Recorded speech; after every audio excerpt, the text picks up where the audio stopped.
लोग, वेलकम है एक नए लेक्चर उस करंट इलेक्ट्रिसिटी के। याद कीजिए लास्ट वाले लेक्चर में हम लोग सीखे थे कि अगर किसी वायर में अगर चार्ज का फ्लो हो रहा है तो उस चार्ज के फ्लो को हम लोग करंट से रिलेट कर रहे थे और साथ साथ सीखे कि अलग अलग कंडीशन में अगर चार्ज मूव करेगा तो उस करंट का वैल्यू कितना होगा, करंट कैसे निकाले। याद कीजिए ये भी सीखे थे कि करंट के पास मैग्नीट्यूड भी था और साथ में डायरेक्शन भी था, लेकिन फिर भी ये एक स्केलर डिफाइन था। स्केलर इसलिए डिफाइन था क्योंकि ये वेक्टर की तरफ से ऐड नहीं हो रहा था। वेक्टर का सम इस बात पे डिपेंड कर रहा था कि दो वेक्टर कितने एंगल पे है, लेकिन जब करंट को जोड़ने का बात था तो दो वेक्टर कितने एंगल पे है, दो करंट कितने एंगल पे है उससे उसके रिजल्टेंट पे कोई फर्क नहीं पड़ रहा। करंट का सम इस एंगल के इंडिपेंडेंट होने के कारण आप ये बोल सकते हैं कि ये वेक्टर लॉ को फॉलो नहीं करता है। इसलिए करंट जिसके पास मैग्नीट्यूड भी है साथ में डायरेक्शन भी था, लेकिन इतना सब होने के बावजूद स्केलर डिफाइन था। तो क्या करंट का डायरेक्शन का कोई इफेक्ट नहीं होगा क्या? तो करंट के डायरेक्शन का इफेक्ट होता है, लेकिन करंट स्केलर डिफाइन होने के कारण अभी उस करंट के डायरेक्शन को आप रिप्रेजेंट नहीं कर पाइएगा इक्वेशन में। हाँ, आप बोल सकते हैं कि करंट इधर है, लेकिन करंट स्केलर यूज होने के कारण उसके डायरेक्शन को हम लोग यूज नहीं कर पाएंगे। और उस करंट के डायरेक्शन को यूज करने के लिए, फिजिक्स में न्यूमेरिकल यूज करने के लिए, इक्वेशन में यूज करने के लिए एक नया फिजिकल क्वांटिटी हम लोग डिफाइन करते हैं। करंट के पास डायरेक्शन होने के बावजूद उसको स्केलर डिफाइन कर रहे, लेकिन उसके पास डायरेक्शन है, मीनिंग कैरी कर रहा था। उसके डायरेक्शन को यूज करने के लिए एक नया physical quantity which current density, जिसको हम लोग जे से रिप्रेजेंट करते हैं, ये एक वेक्टर डिफाइन। करंट के सिर्फ डायरेक्शन को यूज करने के लिए, डिफाइन करने के लिए फिजिक्स में एक नया टर्म विच करंट डेंसिटी, एक वेक्टर डिफाइन है जिसका कुछ मैग्नीट्यूड होगा। इसका magnitude is equal to current per unit normal area. जिस भी वायर के थ्रू करंट पास कर रहा है उसके डायरेक्शन के साथ अगर उस करंट को दिखाना है तो एक नया फिजिकल क्वांटिटी करंट डेंसिटी से डिफाइन करते हैं, जिसका magnitude current per unit area के टर्म में डिफाइन होता है। पर यूनिट एरिया के बजाय पर यूनिट नॉर्मल एरिया के टर्म में डिफाइन होता है। जैसे मान लेते हैं कि इस तरह से कोई बॉडी है जिसमें कुछ करंट पास कर रहा हो, कुछ डायरेक्शन होगा। इसके डायरेक्शन को डिफाइन करने के लिए एक नया physical quantity current density define कर रहा है। मान लेते हैं किसी जगह पे उस करंट फ्लो के कारण हम रिलेट करना चाह रहे हैं कि करंट डेंसिटी कितना हो। करंट डेंसिटी था करंट पर यूनिट एरिया, नहीं नॉर्मल एरिया। मान लेते हैं इस पॉइंट पर अगर डिफाइन करने का कोशिश कर रहे हैं, इस पॉइंट पे डिफाइन करने में इसका कुछ एरिया होगा। मान लेते हैं छोटा सा ही एरिया कंसीडर करते हैं, लेकिन याद कीजिए अगर इस जगह करंट अगर पता है, एरिया पता है, करंट डेंसिटी कितना था, करंट पर यूनिट एरिया के बजाय current per unit normal area. Normal area का मतलब कि जिस डायरेक्शन में करंट फ्लो हो रहा है उसके ठीक परपेंडिकुलर उस जगह पे एरिया निकालना चाह रहे हैं। करंट डेंसिटी डिफाइन करना चाह रहे हैं, करंट डेंसिटी उस करंट के डायरेक्शन को यूज करने के लिए विच इज डिफाइन है। जिस भी जगह आप डिफाइन करने का कोशिश कर रहे हैं उस जगह जो करंट पास कर रहा है, पर यूनिट एरिया नहीं, पर यूनिट उस करंट के नॉर्मल एरिया। अगर उस जगह पे एरिया अगर डीएस है तो जो नॉर्मल एरिया होगा ये वाला define, this is normal area. उस करंट के फ्लो के परपेंडिकुलर वाला area, that is normal area. जहां पे मान के अगर चले कि इस एरिया का कुछ डायरेक्शन होगा, इलेक्ट्रोस्टैट में यूज किए थे कि जरूरत पड़ने पे एरिया को स्केलर भी डिफाइन कर सकते हैं और जरूरत पड़ने पे एरिया को वेक्टर में भी डिफाइन कर सकते हैं। और जब वेक्टर एरिया का बात होता है तो उसका डायरेक्शन होगा, और जो डायरेक्शन था वो आउटवर्ड नॉर्मल लेते थे।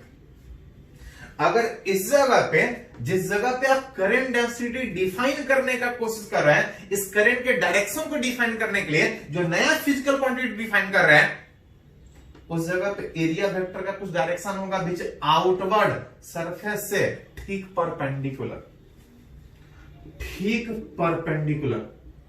90 डिग्री। मान ले रहे हैं कि इस जगह पे एरिया का डायरेक्शन इधर है जो कि करंट से कुछ एंगल पे होगा। अगर ये थीटा तो ये 90 माइनस थीटा, क्योंकि इसके परपेंडिकुलर ये थीटा, ये 90 माइनस थीटा, ये भी 90 माइनस थीटा, और अगर ये 90 माइनस थीटा तो ये वाला आप देख सकते हैं एरिया वेक्टर इधर कंसीडर किए हैं करंट से थीटा एंगल पे, ये थीटा तो ये 90 माइनस थीटा, ये 90 माइनस थीटा तो ये भी 90 minus theta, alternate angle same होगा, 90 माइनस थीटा, ये 90 है तो ये वाला थीटा। और अगर इस एरिया जिस जगह पे करंट डेंसिटी डिफाइन करने का कोशिश कर रहे हैं, अगर उस एरिया का वैल्यू अगर डीएस है तो इसके जो नॉर्मल एरिया होगा विच डीएस, जिधर एंगल मालूम उधर डीएस कॉस थीटा। याद कीजिए हम लोग पढ़े थे किसी भी राइट एंगल ट्रायंगल में 90 के सामने वाला हाइपोटेनस, जिधर एंगल मालूम base, that is H cos theta. अब जो परपेंडिकुलर होगा एच साइन थीटा। मान करें तो proper sine theta cos theta लगा के यूज कीजिए राइट एंगल ट्रायंगल में। Perpendicular by base, perpendicular by hypotenuse, ये बेस बाय हाइपोटेनस। जिस तरह से लेंथ निकालते थे कि अगर ये लेंथ इतना है तो इस लेंथ का वैल्यू इतना, इस लेंथ का वैल्यू इतना, उसी तरह जरूरत पड़ने पे 90 के सामने वाला हाइपोटेनस एरिया अगर डेल्टा एस, जिधर एंगल मालूम अगर उधर बेस का बात करें तो उस एरिया का वैल्यू हो जाएगा डीएस कॉस थीटा। मतलब इसका एरिया जहां पे करंट डेंसिटी निकालने का कोशिश कर रहे हैं, अगर एरिया डीएस है तो ये जो नॉर्मल एरिया होगा वो डीएस कॉस थीटा होगा।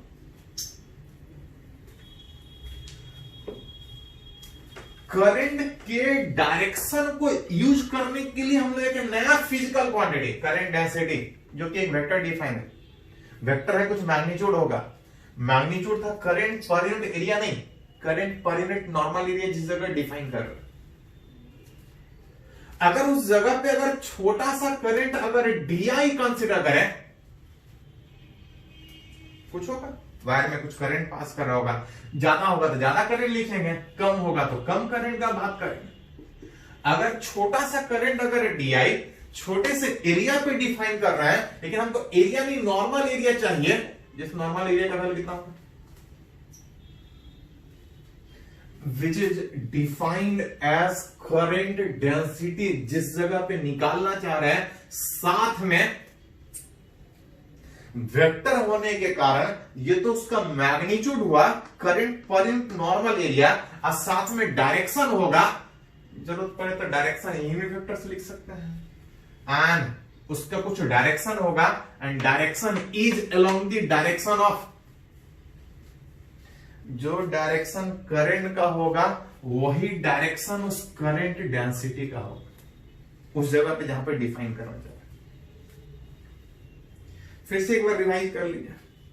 करंट के पास डायरेक्शन था लेकिन उसको हम वेक्टर डिफाइन नहीं कर पा रहे थे, लेकिन उसका डायरेक्शन मीनिंग कैरी करने के कारण उसके डायरेक्शन को इक्वेशन में यूज करने के लिए हम लोग एक नया physical quantity current density define कर रहे हैं, जो एक वेक्टर डिफाइन हो रहा है। मैग्नीट्यूड जिस जगह पे भी निकालने का कोशिश कीजिएगा, current per unit normal area, साथ में उस करंट डेंसिटी का डायरेक्शन होगा, और डायरेक्शन के करंट का डायरेक्शन, इसी को डिफाइन करने, इसी के डायरेक्शन को डिफाइन करने के लिए ये डिफाइन कर रहा है। जिसको थोड़ा सा अगर क्रॉस मल्टीप्लाई कीजिएगा, देन डी आई बराबर जेडीएस कॉस थीटा,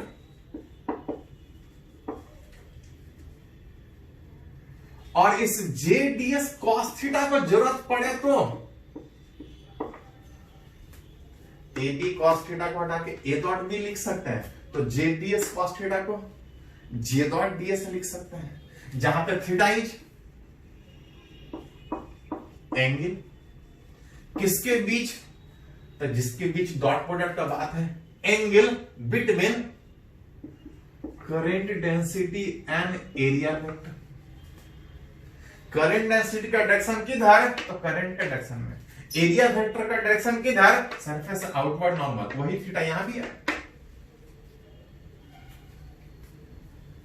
हेंस आप लिख सकते हैं कि ये छोटा सा करंट था, अगर बड़ा सा करंट का बात है तो इंटीग्रेशन करना पड़ेगा विच J डॉट DS। अगर किसी वायर में करंट पता है तो आप करंट डेंसिटी निकाल सकते हैं। उल्टा अगर करंट डेंसिटी पता है तो करंट निकाल सकते हैं। अगर हर जगह करंट डेंसिटी सेम है तो इंटीग्रेशन से बाहर J डॉट S। यहां से देख सकते हैं कि करंट डेंसिटी वेक्टर डिफाइन है, लेकिन dot product which is current, dot product जो करंट दे रहा था एक स्केलर डिफाइन है। तो यहां से डिफिनेशन भी रिलेट हो रहा है, साथ में समझ भी पा रहे हैं कि करंट स्केलर यूज था, करंट डेंसिटी वेक्टर यूज था। अगर सिंपल फॉर्म में अगर इस इक्वेशन को लिखा जाए तो I बराबर J into S, that is J बराबर I in divide by S। जहां एरिया ज्यादा होगा वहां करंट डेंसिटी कम होगा, जहां एरिया कम होगा वहां करंट डेंसिटी ज्यादा होगा। तो जैसा जरूरत पड़े उस तरह से न्यूमेरिकली आप निकाल सकते हैं। चलिए पहले इसको लिखिए, आगे बढ़ते हैं, कुछ और बात करते हैं। पहले इसको नोट कीजिए थोड़ा।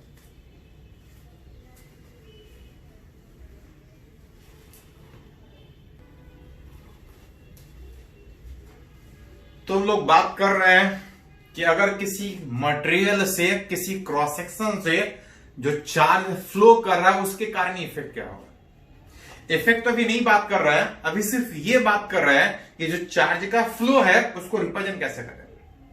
तो एक टर्म आया विच करंट, एक टर्म आया करंट डेंसिटी। उसी में आगे बढ़े तो एक और टर्म हम लोग को सीखना है, दैट इज ड्रिफ्ट वेलोसिटी। है क्या, समझने का कोशिश करते हैं। आसपास हम लोग कंडक्टर देखते हैं जिससे करंट पास करता है, लेकिन याद कीजिए करंट तब पास करता है जब उसके क्रॉस बैटरी जोड़ते हैं या पावर सप्लाई करते हैं।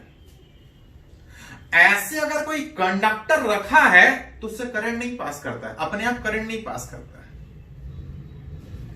कंडक्टर में याद कीजिए इलेक्ट्रॉन फ्री होता है, क्या फ्री इलेक्ट्रॉन रेस्ट में होता है, तो नहीं। जैसे किसी कंटेनर में कोई गैस मॉलिक्यूल रखा है, वो गैस मॉलिक्यूल रेस्ट में रहने के बजाय एक जगह से दूसरे जगह जिगजैग पाथ पे एक वेलोसिटी से मूव करता है, उसी तरह से in absence of electric field, in absence of electric field का मतलब बिना बैटरी के कनेक्शन के, बैटरी नहीं जोड़ेंगे, वोल्टेज नहीं देंगे, अंदर में कोई फील्ड नहीं होगा। जब आप बैटरी नहीं जोड़ते हैं, ऐसा नहीं कि जो अंदर में फ्री इलेक्ट्रॉन है वो रेस्ट में होता है, एक जगह से दूसरे जगह रैंडम एक स्ट्रेट लाइन में मूव करेगा, और जब तक कहीं दूसरा इलेक्ट्रॉन नहीं मिल जाए वो एक स्ट्रेट लाइन कुछ वेलोसिटी से मूव करेगा। जैसी दूसरा इलेक्ट्रॉन मिलेगा उससे कोलाइड करके वो अपना डायरेक्शन चेंज करेगा, फिर किसी और इलेक्ट्रॉन से टकराएगा, फिर कहीं और डायरेक्शन इस तरह से चेंज करेगा, कहीं जाए। इलेक्ट्रॉन ऐसा नहीं है कि रेस्ट में है, इलेक्ट्रॉन मोशन में है, लेकिन जितना इलेक्ट्रॉन लेफ्ट से राइट की ओर मूव कर रहा होगा उतना ही इलेक्ट्रॉन राइट से लेफ्ट की ओर भी मूव कर रहा होगा। और अगर किसी क्रॉस सेक्शन से अगर बात कीजिएगा तो there is no net flow of charge, क्योंकि जितना इलेक्ट्रॉन लेफ्ट से राइट जा रहा है उतना ही राइट से लेफ्ट आना होगा। सिर्फ इधर वाला इलेक्ट्रॉन इधर थोड़ी जाएगा, इधर वाला भी इधर आएगा, क्योंकि रैंडम मोशन है हर एक इलेक्ट्रॉन का। मतलब किसी कंडक्टर में इलेक्ट्रॉन फ्री नहीं था, रैंडम मोशन में था, लेकिन जितना इलेक्ट्रॉन लेफ्ट से राइट जा रहा था उतना ही राइट से लेफ्ट जा रहा था। अगर किसी क्रॉस सेक्शन से उसके अंदर बात कीजिएगा, there is no net flow of charge, अब कोई चार्ज फ्लो नहीं कर रहा तो कोई करंट नहीं पास कर। लेकिन ये बात तब वैलिड था जब बैटरी नहीं जोड़ रहे थे, इन एब्सेंस ऑफ इलेक्ट्रिक। जब आप बैटरी जोड़िएगा तो अंदर में एक इलेक्ट्रिक फील्ड होगा। इलेक्ट्रॉन जो पहले मूव कर रहा था इस तरह से, वो अभी भी उसी तरह से मूव करने का कोशिश कर रहा होगा। लेकिन जैसी बैटरी जोड़ेंगे अंदर में एक इलेक्ट्रिक फील्ड डेवलप होगा। अब जैसे ही अंदर में इलेक्ट्रिक फील्ड डेवलप हुआ, जो इलेक्ट्रॉन एक जगह से दूसरी जगह जा रहा था, उस फ्री इलेक्ट्रॉन के ऊपर एक फोर्स लगेगा। इलेक्ट्रिक फील्ड में इलेक्ट्रॉन निगेटिव चार्ज फोर्स ठीक अपोजिट डायरेक्शन में, उस इलेक्ट्रिक फील्ड के अपोजिट डायरेक्शन में फोर्स लगेगा, जिसके कारण एक जगह से दूसरे जगह जब बैटरी नहीं जोड़े थे, एक स्ट्रेट लाइन में मूव कर रहा था, अभी भी उसी स्ट्रेट लाइन में मूव करने का कोशिश करेगा। लेकिन बैटरी जोड़ने के बाद कंडक्टर के अंदर जो इलेक्ट्रिक फील्ड डेवलप हो रहा है, उस लगातार फोर्स लगने के कारण वो एक स्ट्रेट लाइन के बजाय वो एक कर्व पाथ पे मूव करने का कोशिश करता है। लगातार फोर्स लगता है। अब उस कर्व पाथ में मूव करने के ड्यूरेशन में, उस कर्व पाथ पे मूव करने के ड्यूरेशन में जो इलेक्ट्रॉन पहले यहां कोलाइड कर रहा था, अब वो इलेक्ट्रॉन वहां कोलाइड करने के बजाय हर एक इलेक्ट्रॉन पे फोर्स लग रहा है। इलेक्ट्रॉन जाना यहां चाह रहा था, लगातार फोर्स उस बैटरी के जोड़ने के बाद, इलेक्ट्रिक फील्ड के अप्लाई करने के बाद, लगातार फोर्स लगने के कारण जो इलेक्ट्रॉन इधर भी वेलोसिटी जा रहा था, उधर तो जा ही रहा था, लेकिन लगातार फोर्स के कारण इलेक्ट्रॉन शिफ्ट कर रहा है, जिसको हम लोग बोलते हैं कि इलेक्ट्रॉन ड्रिफ्ट करता है। जब बैटरी जोड़े थे, जब बैटरी नहीं जोड़े थे तो इलेक्ट्रॉन सीधा सीधा जा रहा था। जितना इलेक्ट्रॉन लेफ्ट से राइट जा रहा था उतना ही राइट से लेफ्ट आ रहा था, कोई करंट नहीं पास कर रहा था। लेकिन जब बैटरी जोड़ते हैं तो इलेक्ट्रॉन अभी भी उसी तरह से आगे बढ़ने का कोशिश करता है, लेकिन आगे बढ़ने के ड्यूरेशन में लगातार फोर्स लगने के कारण इलेक्ट्रॉन जो पहले यहां पहुंच रहा था, अब वो वहां पहुंचने के बजाय कहीं और पहुंचेगा, कहीं और दूसरे इलेक्ट्रॉन से टकराएगा और तब अपना रास्ता डिवाइड करेगा। इलेक्ट्रॉन उस इलेक्ट्रिक फील्ड के अपोजिट में शिफ्ट करता है, जिसको हम लोग बोलते हैं इलेक्ट्रॉन ड्रिफ्ट करता है, and that velocity is called as drift velocity. In absence of electric field, there is no current.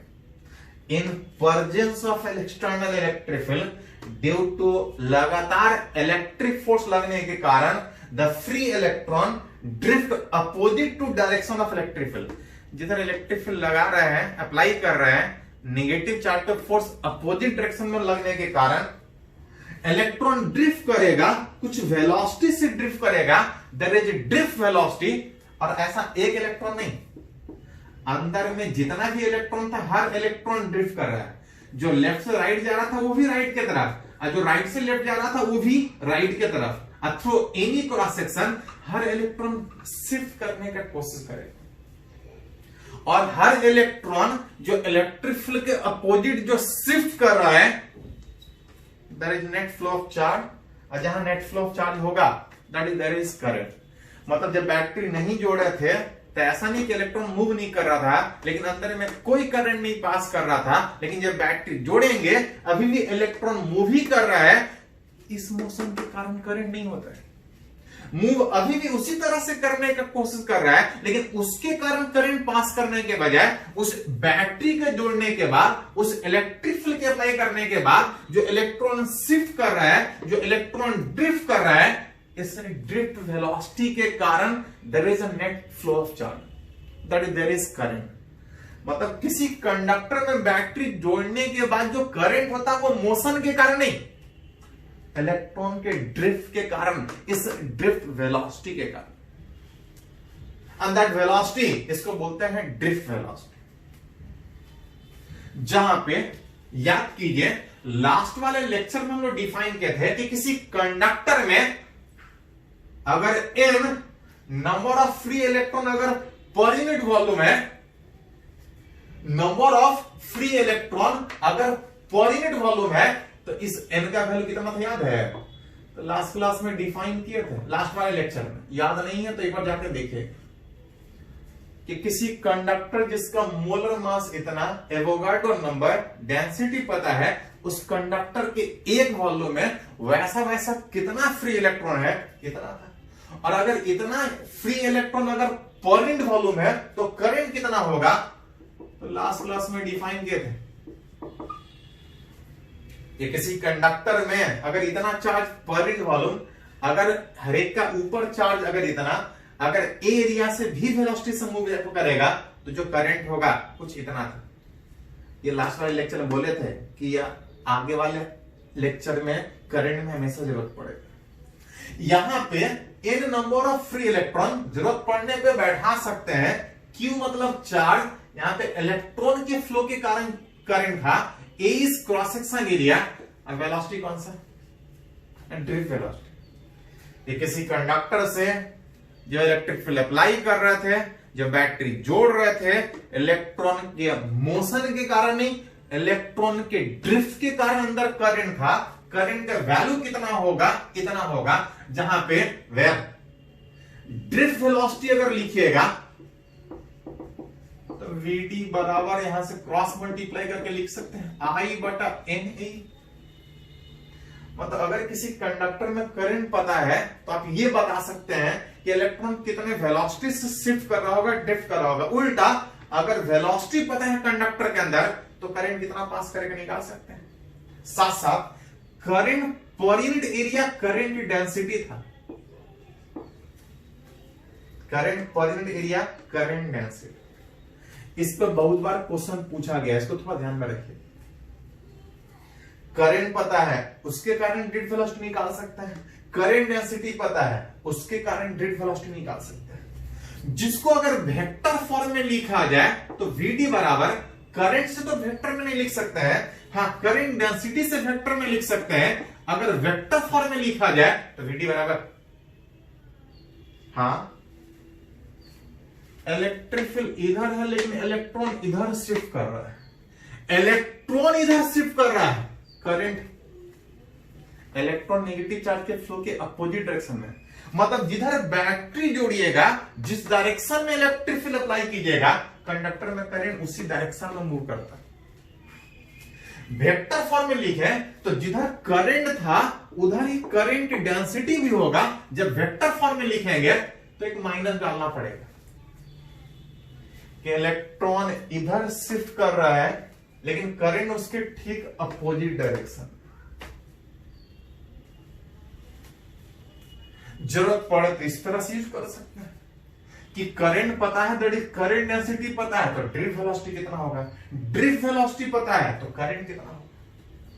इसी में एक करंट को उस ड्रिफ्ट वेलोसिटी के और तरीके से रिलेट किया जाता है। ड्रिफ्ट वेलोसिटी एक और तरीके से हम लोग को डिफाइन करना होता है इन टर्म्स ऑफ, इसको बोलते हैं एटॉमिक कांस्टेंट।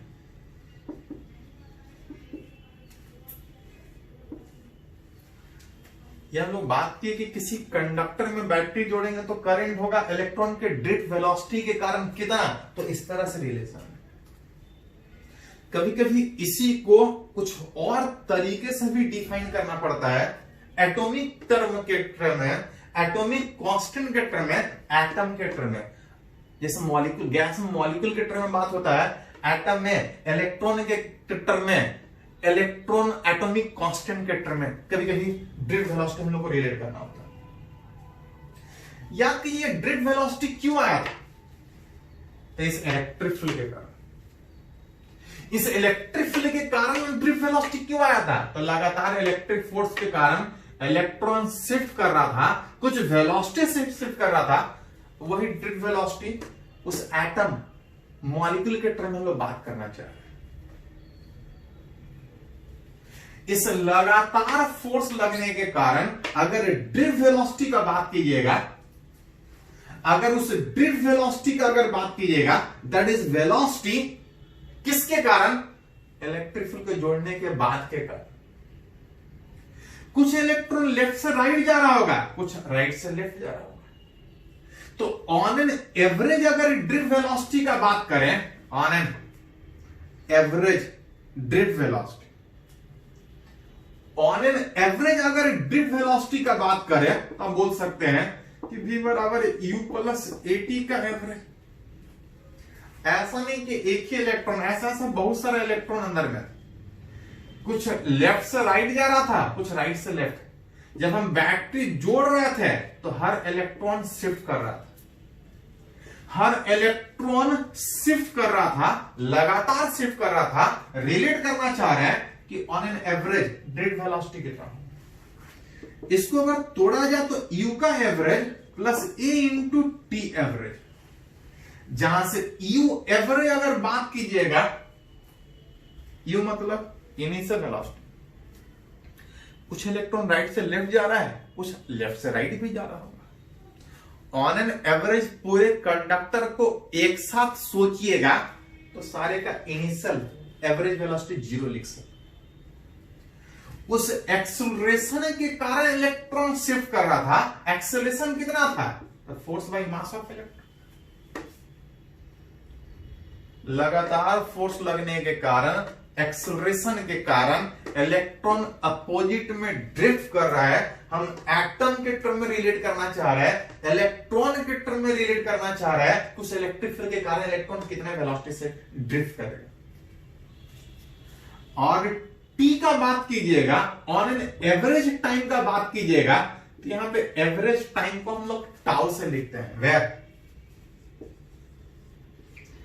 टाउ मतलब एक तरह का टाइम। कौन सा time? Which is average time duration between successive collision, called as, इसको बोलते हैं called as relaxation time. Actually ये जो इलेक्ट्रॉन के शिफ्टिंग का हम सोच रहे हैं वो दो लगातार कॉलिजन के बीच, इतने देर में इलेक्ट्रॉन ड्रिफ्ट कर रहा है, इलेक्ट्रॉन अपोजिट में शिफ्ट कर रहा है। इलेक्ट्रॉन कितने से अपोजिट में शिफ्ट कर रहा है? कुछ इलेक्ट्रॉन लेफ्ट से राइट भी जा रहा था, कुछ राइट से लेफ्ट भी जा रहा है। सबको मिला के सोचें तो एवरेज में हमको रिलेट करना पड़ेगा। सारे का एवरेज का बात करें तो यू प्लस एटी, उस एक्सेलरेशन के कारण, उस इलेक्ट्रिक फोर्स के एक्सेलरेशन के कारण। सारे का इनिशियल में एवरेज वेलोसिटी 0 है। एवरेज वेलोसिटी अगर रिलैक्सेशन टाइम के टर्म में दो कोलिजन के बीच जो टाइम लग रहा है उतने के बीच अगर शिफ्टिंग का बात करें तो दैट ड्रिफ्ट वेलोसिटी, इसको लिख सकते हैं E bye mass of electron into relaxation time. जगह थोड़ा सा कम पड़ रहा है, पहले इसको नोट कीजिए तो थोड़ा सा और आगे हम लोग बात बढ़ाते हैं। इसको पहले नोट कीजिए।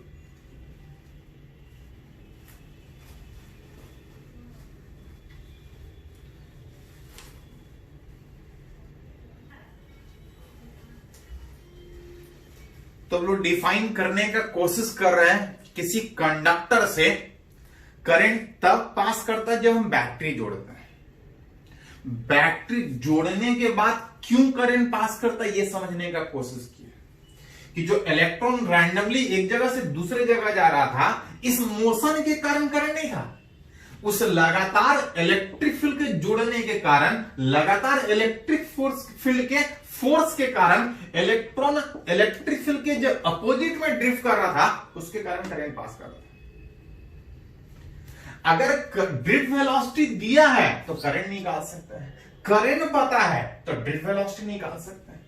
हाँ, उसी को समझने का कोशिश कर रहा है इलेक्ट्रिक फील्ड के टर्म में, करंट के टर्म में नहीं, इलेक्ट्रिक फील्ड के टर्म में कि ड्रिफ्ट वेलोसिटी कितना होगा। देख रहे थे कि ऐसा नहीं कि खाली इधर वाला ही इलेक्ट्रॉन ड्रिफ्ट कर रहा है, इधर वाला भी ड्रिफ्ट कर रहा होगा, सारा एक ही डायरेक्शन में ड्रिफ्ट कर रहा है, उसके कारण करंट पास कर रहा है, उस इलेक्ट्रिक फील्ड के कारण ड्रिफ्ट कर रहा है। कितना से? तो सारे का इनिशियल वेलोसिटी 0 होने के कारण, इनिशियल एवरेज में कुछ लेफ्ट से राइट, कुछ राइट से लेफ्ट, ओवरऑल जो एवरेज ड्रिफ्ट वेलोसिटी पूरे कंडक्टर को एक साथ सोचा जाए तो A इंटू टी में T इज एवरेज टाइम। कौन सा टाइम? दो लगातार कोलिजन में हम लोग शिफ्टिंग का बात कर रहे हैं। हाँ, जितना ज्यादा टाइम कंसीडर कीजिएगा शिफ्टिंग उतना ज्यादा होगा। हम दो लगातार कोलिजन में बात कर रहे हैं कि ऑन एन इलेक्ट्रॉन कितने से शिफ्ट किया था, कितने वेलोसिटी से शिफ्ट किया था, कितने वेलोसिटी से ड्रिफ्ट किया था, दैट ड्रिफ्ट वेलोसिटी।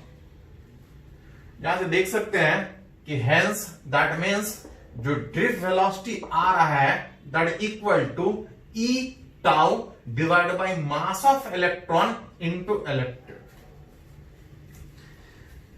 ध्यान दीजिएगा, ये एनसीईआरटी में दिया है। एससी वर्मा वाले बुक में इसी चीज को थोड़ा सा अलग से कैलकुलेट किया है, वहां पे दो का अंतर आता है।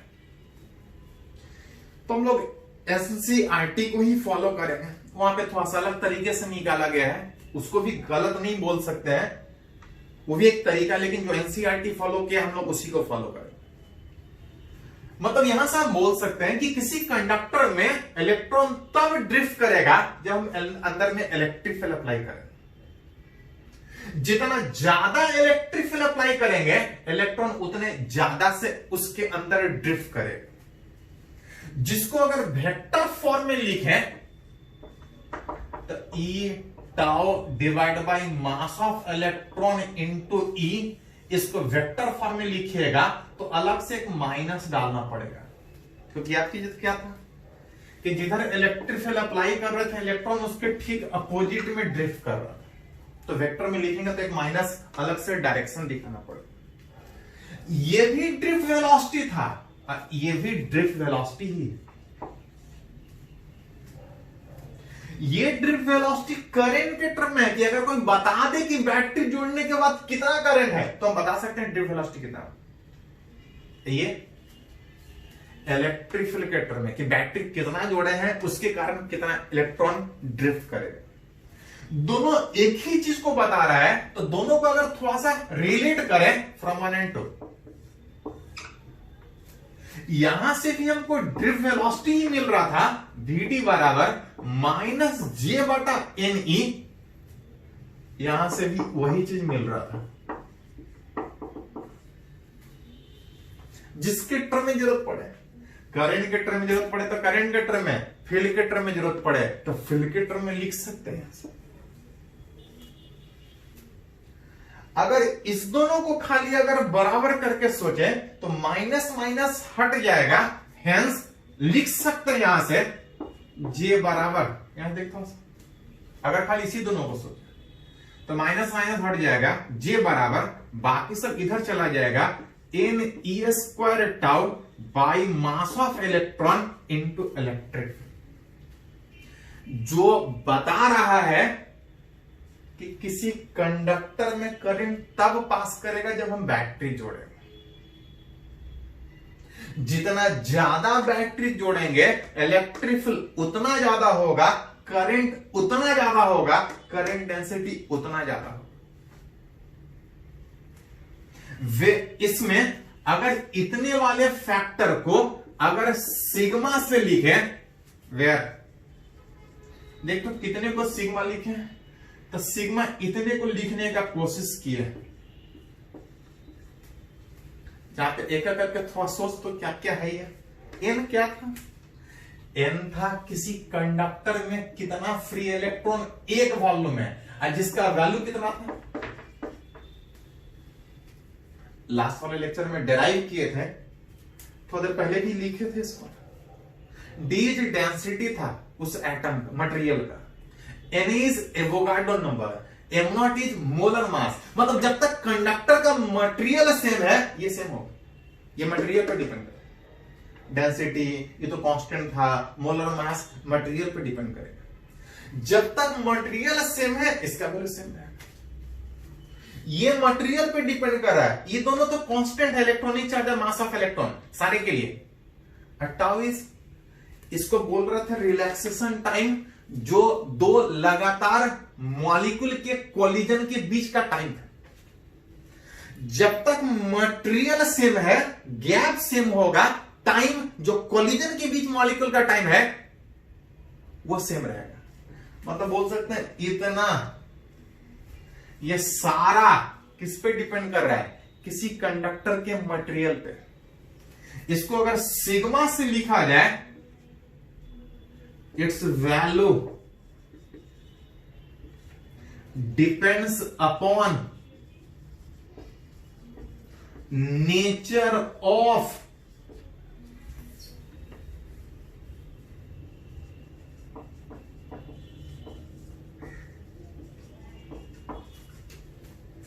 ये उस कंडक्टर के मटेरियल के नेचर पे डिपेंड करेगा कि कौन सा मटेरियल है, उस पे डिपेंड करेगा इसका वैल्यू। जब तक मटेरियल सेम है, इसका वैल्यू सेम रहेगा, इसका वैल्यू सेम रहेगा, and it is called as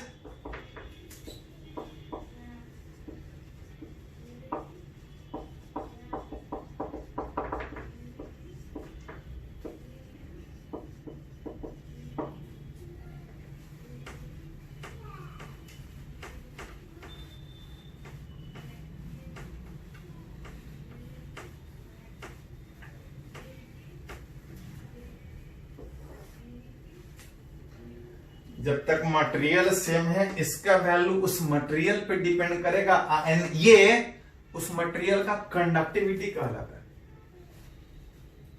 देख सकते हैं कि किसी मटेरियल का जितना ज्यादा इसका वैल्यू होगा, बैटरी जोड़ने के बाद उससे उतना ज्यादा करंट पास करेगा। जितना ज्यादा इसका वैल्यू होगा सेम बैटरी में, उतना मटेरियल से ज्यादा करंट पास करेगा। जैसे हम लोग देखते हैं, पढ़े भी होंगे कि कुछ मटेरियल से आसानी से करंट पास करता है, कुछ मटेरियल से कम करंट पास करता है। सेम बैटरी जोड़ने के बाद, सेम वोल्टेज का बैटरी जोड़ने के बाद कुछ मटेरियल से आसानी से करंट पास करेगा, किसी मटेरियल से डिफिकल्ट से कम करंट पास करेगा, कम करंट पास करेगा। सेम बैटरी जुड़िएगा तब किसी मटेरियल से कितना करंट पास करेगा, कितना ज्यादा करंट पास करेगा, वो इस वैल्यू पे डिपेंड कर रहा है, उसके नेचर पे डिपेंड कर रहा है कि बैटरी जोड़ने के बाद करंट कितना। एंड दैट इज कॉल्ड, इसको बोलते हैं कंडक्टिविटी, जो बता रहा होता है कि जितना किसी मटेरियल का इक्विवेलेंट वैल्यू ज्यादा होगा, उससे उतना ज्यादा करंट पास करेगा। और इसी जे बराबर सिग्मा ई को ही ओम्स लॉ बोलते हैं। याद कीजिए, 10th में सीखे थे ओम्स लॉ, V बराबर 10th में सीखे थे V बराबर IR, ओम्स लॉ, कि किसी कंडक्टर से जितना ज्यादा वोल्टेज जोड़ेंगे, करंट उतना ज्यादा पास करेगा। वही चीज तो ये भी बता रहा है कि किसी बैटरी, किसी कंडक्टर के क्रॉस जितना ज्यादा बैटरी जोड़िएगा, इलेक्ट्रिक फील्ड जितना ज्यादा जोड़िएगा, करंट डेंसिटी उतना ज्यादा होगा, दैट इज करंट उतना ज्यादा। और एक्चुअली ये V बराबर IR इसी से डेराइव होता है। J बराबर सिग्मा E से V बराबर IR हम लोग डेराइव करते हैं। अब चाहे तो डेराइव कर सकते हैं, आगे हम लोग करें। हाँ, इसी में थोड़ा सा एक टर्म है,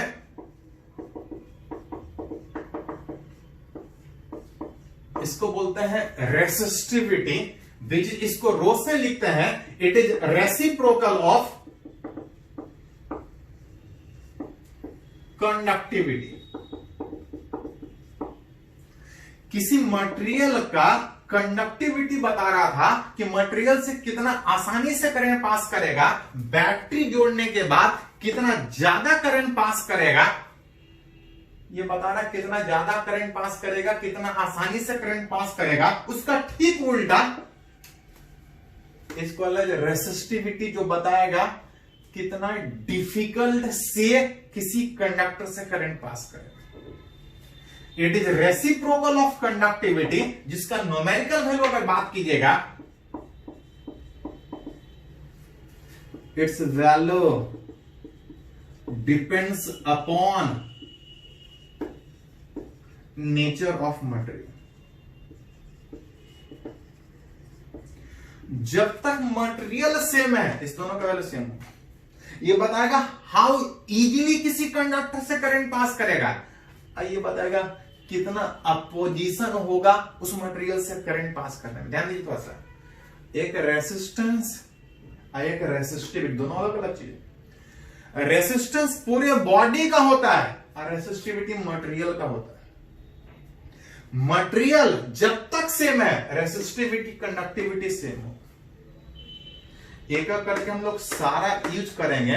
ये बता रहा है कि बैटरी जोड़ने के बाद कितना करंट पास करेगा, इलेक्ट्रॉन कितने से ड्रिफ्ट करेगा, ओवरऑल सारे को मिला के हम लोग एक रिलेशन डिफाइन करते हैं जिसको ओम्स लॉ हम लोग बोल रहे हैं, जो बता रहा है कि बैटरी जोड़ने के बाद मटेरियल से कितना पास करेगा। इसी को बाद में हम लोग V बराबर IR के फॉर्मे में पढ़ेंगे। पहले इसको थोड़ा सा नोट कर लीजिए।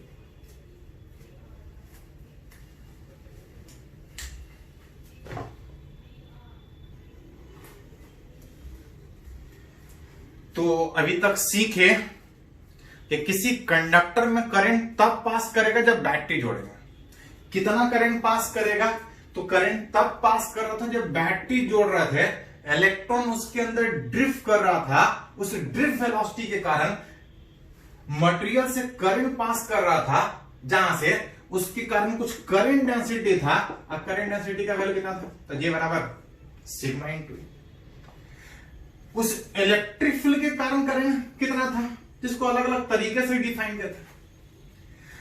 ड्रिफ्ट वेलोसिटी डिफाइन किए थे करंट डेंसिटी के टर्म में, ड्रिफ्ट वेलोसिटी डिफाइन किए थे इलेक्ट्रिक फील्ड के टर्म में।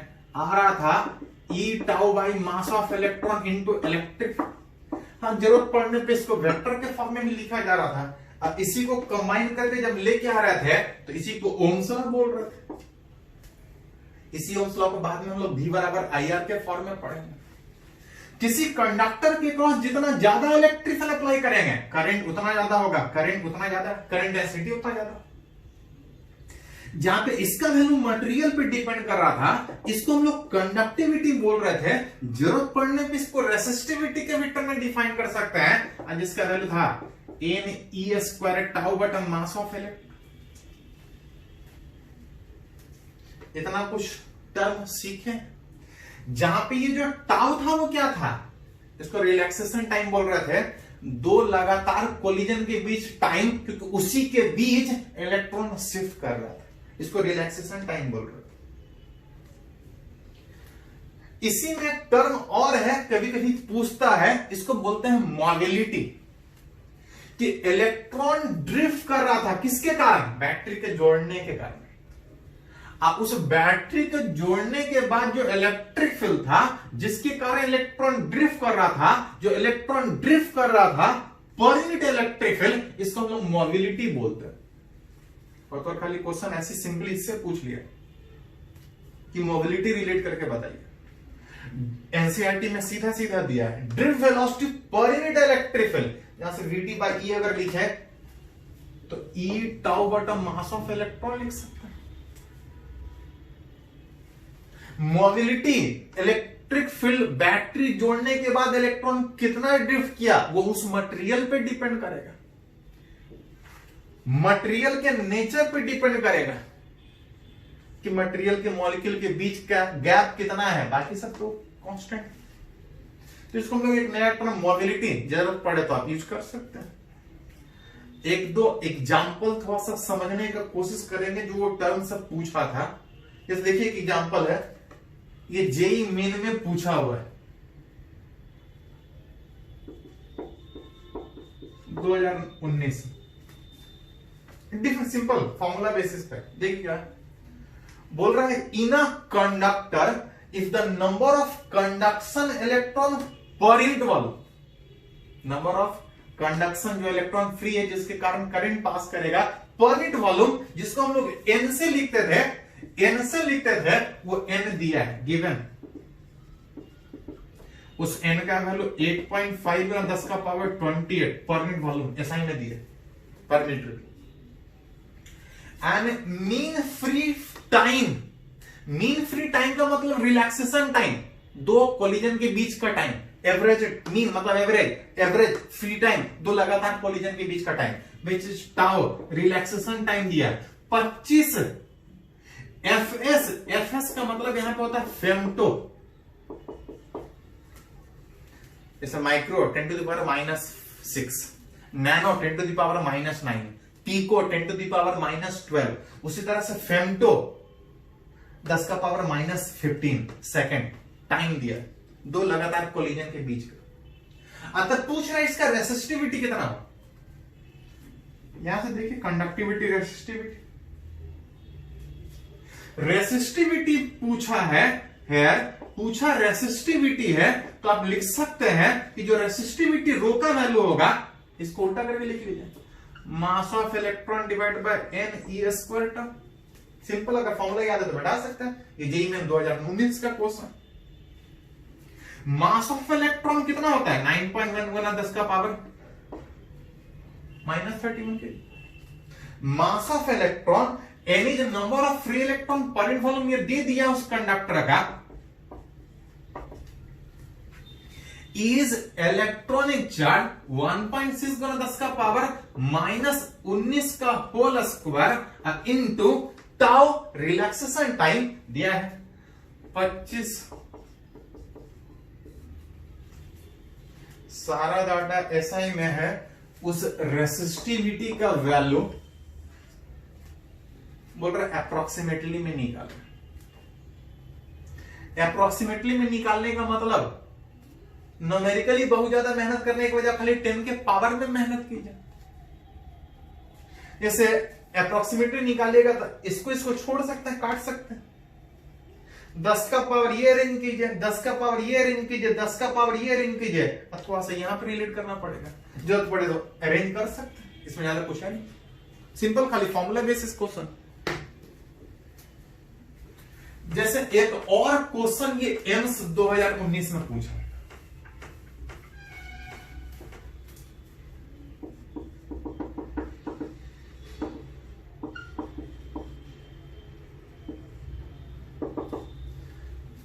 बोल रहा है in an aluminium conductor, aluminium दिया हुआ है, इसका मोलर मास 27 दिया है, एल्युमिनियम कंडक्टर, करंट पास कर रहा है, इस कंडक्टर का क्रॉस सेक्शन एरिया दिया है, डेंसिटी दिया है, पूछ रहा है ड्रिफ्ट वेलोसिटी कितना। पूछा ड्रिफ्ट वेलोसिटी है, अब दिया करंट है। थोड़ा देर पहले हम लोग पढ़े थे कि जरूरत पड़े तो ड्रिफ्ट वेलोसिटी को इलेक्ट्रिक फील्ड के भी टर्म में लिख सकते हैं। यहां पे ड्रिफ्ट वेलोसिटी पूछा है, दिया करंट है, तो करंट के टर्म में, करंट डेंसिटी के टर्म में जे बाई एन था, अब करंट के टर्म में आई इज करंट दिया हुआ है, ए इज एरिया दिया हुआ है, इज इलेक्ट्रॉनिक चार्ज पता है, N is number of free electron per unit volume, जो कि पिछले बार दे दिया था, इस बार number of free electron per unit volume के देने के बजाय डेंसिटी दिया है, मोलर मास दिया है। लास्ट वाले लेक्चर में डिफाइन किए, डेराइव किए थे, आज वाले में डिफाइन भी किए थे। इसका वैल्यू था DNA by molar mass. Simply formula याद है तो बैठा सकते हैं, थोड़ा सा अरेंज कर लीजिए। I is current that is 10 ampere, M naught अगर मोलर मास को ऊपर लेके जाया जाए तो 27 डिवाइड बाय डेंसिटी, थोड़ा सा ध्यान रखिएगा यूनिट का, कुछ डाटा एसआई में दिया है, कुछ डाटा सीजीएस में दिया है। या तो सारे डाटा को आप एसआई के टर्म में लिख लीजिए, और नहीं तो सारे डाटा को सीजीएस में लिख लीजिए, जैसा जरूरत पड़े तो आप अरेंज कर सकते हैं। करंट दिया था, मोलर मास 27, याद कीजिए मोलर मास ग्राम में होता है।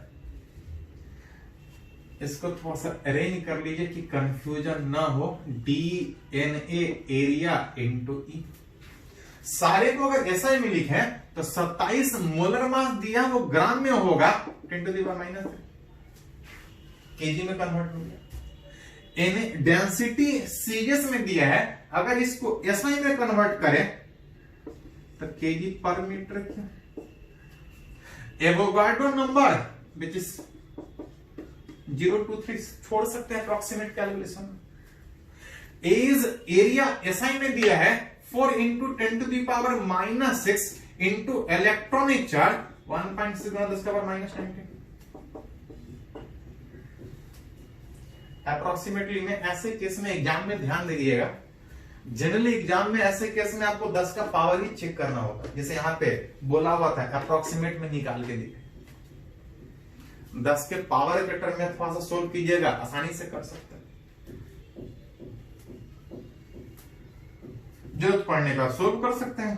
कुछ देखिए आसानी से कुछ कट भी जा रहा है, 27 हट जाएगा, थोड़ा सा इसको आप अरेंज कर सकते हैं, बाकी तो 10 का पावर में है, इसको लिख सकते हैं। चलो इसको पहले नोट करो।